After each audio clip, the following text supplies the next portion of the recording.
क्या हाल है भाई साहब। Welcome to the cult of wrestling. देखिए आज की वीडियो में बात करने वाला हूं भाई साहब लेटेस्ट अपडेट्स। ध्यान से सुनना। Wrestle mania 41 is a few days later.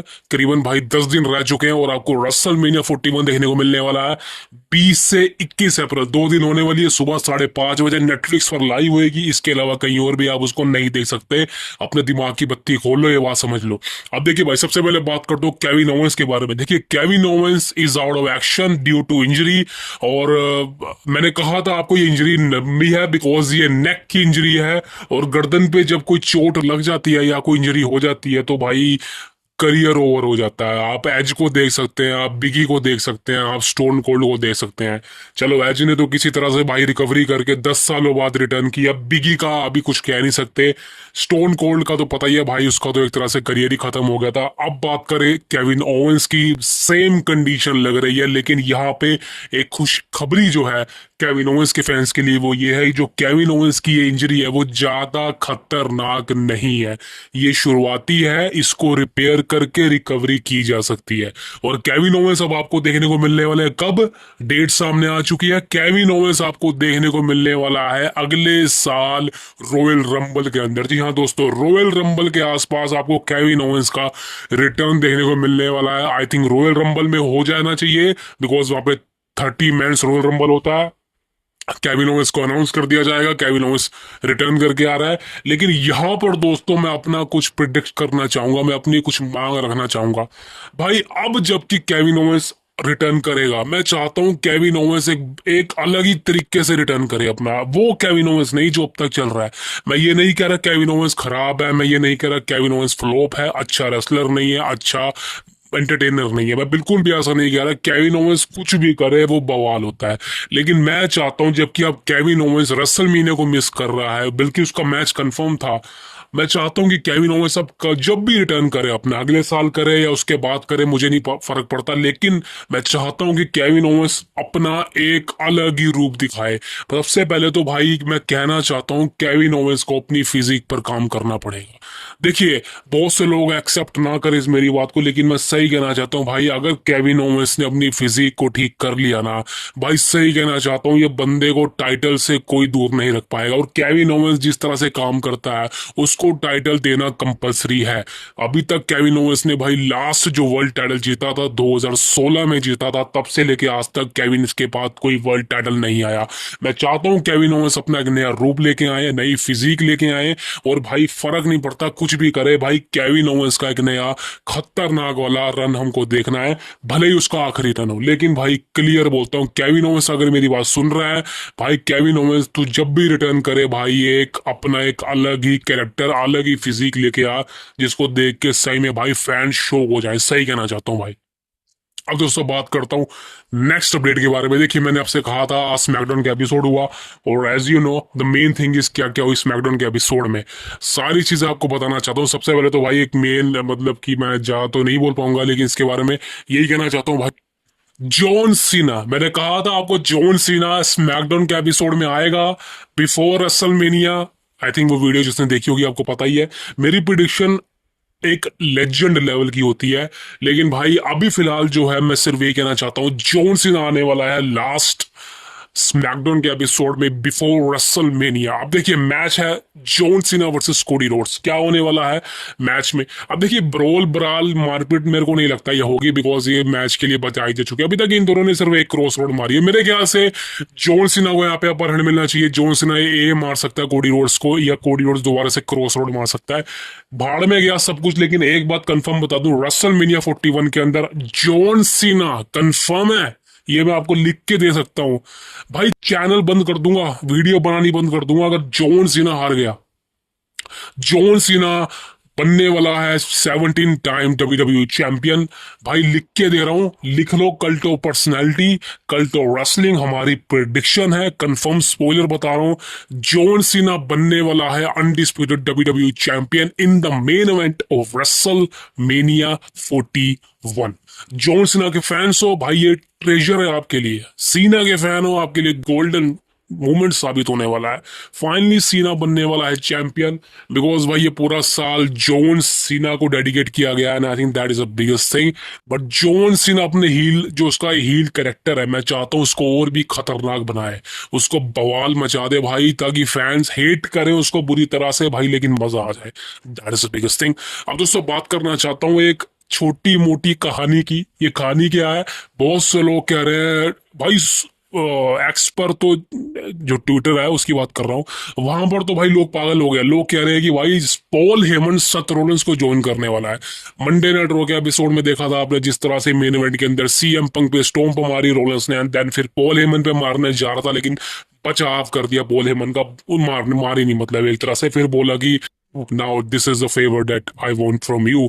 अब देखिए भाई कितने फेवर है मुझे नहीं पता, मेन फेवर तो सीएम पंक का ही है। अब सेथ रोलिंस ने भी फेवर मांग लिया। मुझे तो लग रहा है भाई रोमन रेंस फेवर ना मार रहे नेक्स्ट मंडे नाइट रो के एपिसोड में। भाई ये फेवर की गिनती बढ़ती जा रही है। मेरे ख्याल से भाई एक ही फेवर था सीएम पंक का, दैट्स इट, इसके अलावा सब मजाक है। अब लोग कह रहे हैं कि भाई सेथ रोलिंस जो है वो पॉल हेमन को ज्वाइन करेगा, या पॉल हेमन सेथ रोलिंस को ज्वाइन करेगा। देखिए दोस्तों, मैं आपको एक चीज बताता हूँ, पहले मैं आपके दिमाग की सारी गलत फहमियां निकाल देता हूँ। चलिए ठीक है, मैं एक मिनट के लिए मान लेता हूँ कि पॉल हेमन का मास्टर प्लान है कि वो जो है सेथ रोलिंस को ज्वाइन करेगा एक्सेप्ट रोमन रेंस के साथ या सीएम पंक के साथ। अब देखिए भाई, चलो मैं आपकी बात मान लेता हूँ, एक मिनट के लिए आपकी बात बड़ी भी करता हूँ, लेकिन आगे क्या होगा? सेथ रोलिंस एक डिफरेंट कैरेक्टर है, वो पॉल हेमन के साथ फिट नहीं होता, बिल्कुल भी फिट नहीं होता। आप खुद सोचिए, सेथ रोलिंस और पॉल हेमन को कब तक आप साथ देख लोगे? दोनों के बीच में वो जुगलबंदी नहीं है, दोनों के बीच में केमिस्ट्री नहीं है, और वो हो भी नहीं सकती, बिकॉज हमने इतने सालों में पॉल हेमन और रोलिंस को एक दुश्मनी के तौर पर देखा है, दोस्ती के तौर पर हम उसको बचा नहीं सकते। वैसे तो भाई रोमन रेंस और पॉल हेमन को भी दुश्मनी के तौर पर देखा था, लेकिन भाई रोमन रेंस और पॉल हेमन एक, दोनों के बीच में ना एक इमोशन है।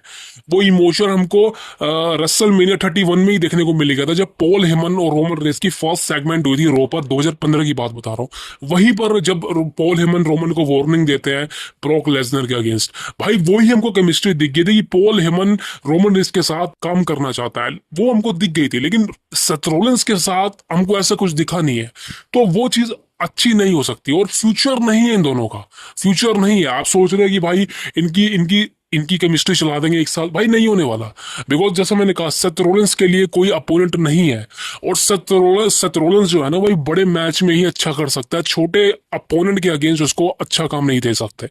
और पॉल हेमन का एक रिकॉर्ड है कि वो जिसको भी ज्वाइन करता है वो मेन इवेंटर होता है, जैसे कि Brock Lesnar, CM Punk, Roman Reigns. तो भाई सेथ रोलिंस को अगर पॉल हेमन ज्वाइन करेगा, सबसे पहले तो भाई सेथ रोलिंस के पास टाइटल नहीं है, वो हो भी नहीं सकता। और दूसरी ये है कि सेथ रोलिंस एक मैच अच्छा लड़ता है, दूसरे में उसकी हाइप जो है वो डाउन हो जाती है, बिकॉज सेथ रोलिंस के कैरेक्टर का समझ नहीं आ रहा वो हील है या फेस है, कुछ भी नहीं पता। तो सेथ रोलिंस के साथ पॉल हेमन का कोई भी मतलब जुड़ने का प्लान मेरे को तो नहीं लगता। हाँ, एक तरह से भाई डब्ल्यू कंपनी कंफ्यूज कर रही है, वो करेगी भाई, कंफ्यूज करेगी। बिकॉज सिर्फ ट्रिपल एच का क्या है ना भाई, ट्रिपल एच आजकल सोशल मीडिया सारा दिन चलाता रहता है, वो यही सोचता है कि मैं ये करूं, वो करूं, ये करूं, वो करूं, सारा दिन ट्रिपल एच की है। आप खुद सोचिए ना भाई, सोशल मीडिया पे बात चल रही थी कि रोलिंस जो है पॉल को ज्वाइन करेगा, और इस मंडे नाइट रो के एपिसोड में भाई क्या किया ट्रिपल एच ने, रोलिंस से ये कहलवा दिया पॉल हेमन को कि मैं तेरे आप फेवर ही तेरा पेंडिंग है। अब सोचिए ना भाई ट्रिपल एच क्या कर रहा है। तो ट्रिपल एच को पता है मैंने ऐसा कुछ करना नहीं। द मेन फोकस यही है, पॉल हेमन और सीएम पंक का जो अलाइन हो चुका है रेसलमेनिया के लिए, और आगे भी कंटिन्यू होगा। सो दिमाग से निकाल दीजिए कि रोलिंस पॉल हेमन ज्वाइनिंग चलने वाला, ऐसा कुछ भी नहीं होने वाला। ये भाई मेरे ख्याल से भाई स्टोरी लाइन का कोई हिस्सा भी नहीं है, दैट्स अ बिगेस्ट थिंग। अब इनका मैच रेसलमेनिया 41 में प्लान है। बैटिंग वर्ड्स की बात करूं तो भाई ऑलरेडी आपको चीख चीख के बोल चुका हूं, सीएम पंक ही जीतेगा इस मैच को। बैटिंग वर्ड्स रोमन को फेवरेट करे या रोलिंस को फेवरेट करे, इस मैच की जो कहानी है वो सीएम पंक के ही साथ चलने वाली है। बिकॉज अगर सीएम पंक नहीं जीता तो सारा कुछ खराब हो जाएगा। और एक और बता दूं, लोग कह रहे हैं कि सेथ रोलिंस इस मैच को जीत जाएगा। देखिए, मान सकता हूं कि सेथ रोलिंस इस मैच को जीत जाएगा बिल्कुल, और उसके चांसेस भी है। बिकॉज देखिए, ये जो मैच हो रहा है ट्रिपल थ्रेट मैच, इसके बीच में ट्रिपल थ्रेट तो है, लेकिन जो मेन फोकस है ना वो CM Punk versus Roman Reigns के साथ है।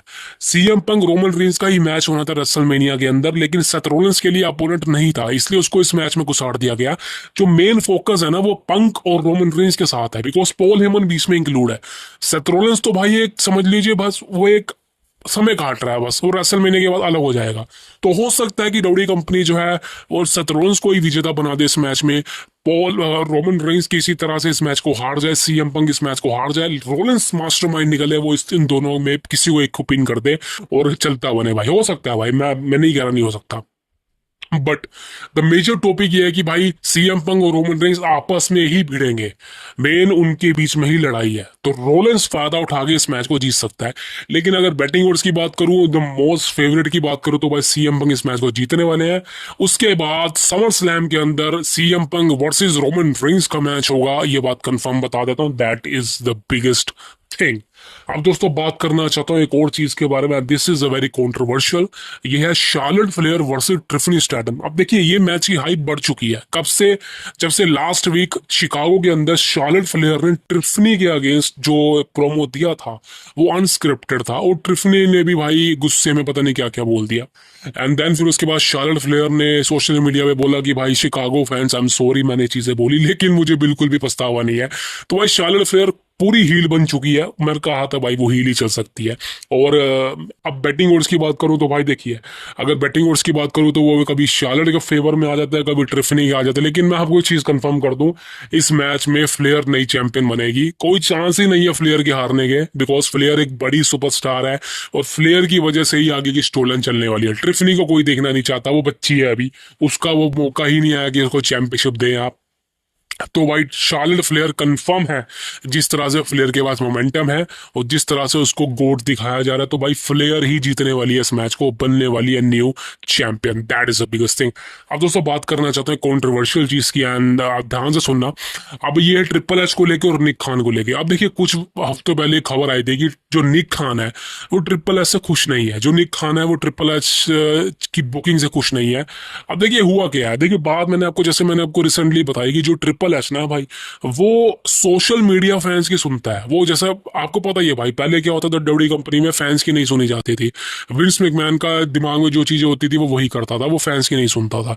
इसलिए आज तक विंस मैकमैन की बुकिंग, मतलब मैं ये तो नहीं कहूंगा बहुत वाहियात थी, लेकिन हाँ उतनी सही नहीं थी जो होनी चाहिए थी। लेकिन भाई विंस मैकमैन ने कभी भी कोई ऐसा, मतलब क्या बोलूँ यार, मेरे को तो सारे वर्ड भी समझ नहीं आते। बात निक खान की करूंगा, निक खान ने भाई क्लियर बोल दिया है कि ट्रिपल एच सोशल, मतलब डायरेक्ट ट्रिपल एच को तो नहीं बोल सकता ना वो, बिकॉज समझ लो भाई रिलेशन खराब हो जाएंगे। निक खान का एक इंटरव्यू होता है, वहां पे निक खान कंफर्म कर देता है कि भाई हम सोशल मीडिया फैंस की अब नहीं सुनेंगे, हम वही करेंगे जो बिजनेस के लिए अच्छा होने वाला है। अगर इस सुपरस्टार को जितवाना है तो जितवाना है, अगर सोशल मीडिया पे लोग बोल रहे हैं कि नहीं भाई इसको हरवा दो उसको जितवा दो, भाई हम नहीं करेंगे, हमारे बिजनेस पे इफेक्ट होगा। भाई मैं यही तो बोल रहा हूँ आपको, आप सोशल मीडिया की क्यों सुनते हैं भाई? आपने उसके साथ compete कर लिया, उसको जितवा दिया, इसको हरवा दिया। भाई ये देखिए कोडी रोड्स के साथ ये चीज हुई थी, कोडी के साथ वी वांट कोडी के चांस लगे, आपने कोडी रोड्स को जितवा दिया, वो चीजें होगी चलो ठीक है, बिकॉज वो मेन प्लान था। लेकिन उसके बाद चीजें कहीं ना कहीं दबनी चाहिए। ऐसे तो भाई ब्रॉक लेसनर की भी मांग आ रही है कि लेसनर को बुलाओ, लेसनर को बुलाओ, लेसनर आ रहा है क्या? लेसनर को बुलाओ ना आप, बल्कि बिजनेस को नीड है उसकी। लेकिन द मेन फोकस इस भाई निक खान ने क्लियर बोल दिया कि अब हम सोशल मीडिया फैंस की नहीं सुनेंगे, बिकॉज निक खान का सीधा सा इशारा ट्रिपल एच की ओर था। निक खान को पता है कि भाई ये बंदा जो है पता नहीं कौन सी दुनिया में रह रहा है, क्या क्या कर रहा है, अपने अपने मन मुताबिक काम कर रहा है। लेकिन भाई देखिए ट्रिपल एच कोई चीजें बंद करनी पड़ेगी, ये बचकाना लगती है अब यार, सोशल मीडिया पे अब क्या पूरी तरह डिपेंड हो गया यार। मैं वही सोचता हूँ यार, आप अपनी मर्जी से काम करो ना यार, किसको जितवाना है किसको हरवाना है आप खुद देखो, ये नहीं कि सोशल मीडिया पे इसका दबाव ज्यादा तो इसको हरवाओ। ऐसे ही कुछ कुछ हफ्ते पहले एक मैच हुआ था, मैं आपको अभी थोड़ा कंफर्म नहीं कर सकता, उसमें उस मैच में पहले वो एक सुपरस्टार जीतने वाला था, लेकिन सोशल मीडिया पर उसको लेके हीटनेस होगी, and that is the biggest thing कि उसको हरवा दिया गया। सो ये चीजें नहीं होनी चाहिए। और ये जो सेलिब्रिटी है ना भाई, ये इनको थोड़ा कम बुलाना चाहिए भाई मेरे हिसाब से। भाई जो प्रोफेशनल रेसलिंग है वो सिर्फ रेसलर्स के लिए है, ना कि ना कि ये जो फिल्मों वालों के लिए। मैं सिर्फ इतना कहना चाहता हूँ, that is the biggest thing.